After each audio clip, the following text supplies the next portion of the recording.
ನಮ್ಮ ಕನ್ನಡ ಜನಕ್ಕೆ ಒಳ್ಳೆ ಸಿನಿಮಾ ಕೊಡ್ತಾ ಇದ್ದೀವಿ ಅಂತ ಹೇಳೋದಕ್ಕೆ ಖುಷಿ ಆಗುತ್ತೆ.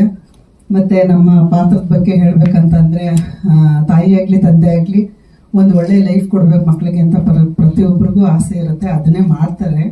ಅದೇ ರೀತಿ ಮಕ್ಕಳು ಕೂಡ ಎಲ್ಲೋ ಒಂದ್ ಕಡೆ ಪ್ರೀತಿ ಅನ್ನೋದಕ್ಕೆ ಗೊತ್ತಿಲ್ಲದೆ ಬೀಳ್ತಾರೆ.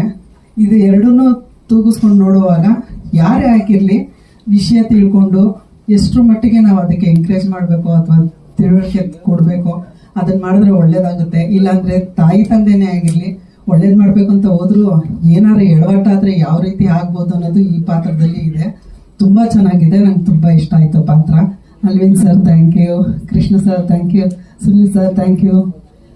ತುಂಬಾ ಖುಷಿ ಆಗ್ತಿದೆ. ಮತ್ತೆ ನಮ್ಮ ಮೊದಲನೇ ಬಾರಿಯಾಗಿ ಹೀರೋ ಮಾಡ್ತಿದ್ದಾರೆ, ಮತ್ತೆ ಹೀರೋಯಿನ್ ಆಲ್ರೆಡಿ ಇದು 4ನೇ ಸಿನಿಮಾ. ಒಟ್ಟಾರೆ ಎಲ್ಲರಿಗೂ ನಮ್ಮ ಇಡೀ ಟೀಮ್ಗೆ ಒಳ್ಳೇದಾಗ್ಲಿ ಅಂತ ನಿಮ್ಮ ಮೂಲಕ ಆಡಿಯನ್ಸ್ ಮೂಲಕ ನಾನು ಕೇಳ್ಕೊತೀನಿ. Thank you very much. ಇದೆ 3 ತರ ಕ್ಯಾರಿ ಆಗುತ್ತೆ. ಒಂದು ಅಂಬಲ್ ತಾಯಿ ಆಗಿರ್ಬೋದು, ಸಾಫ್ಟು, ಬಜಾರಿ, ಪಕ್ಕಾ ಬಜಾರಿಗೆ ಸ್ವಲ್ಪ ಬಜಾರಿ ಅಂತ ಹೇಳ್ಬೋದು ಇದರಲ್ಲಿ.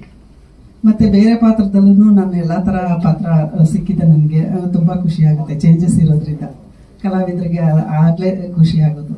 ಹಾಗಾಗಿ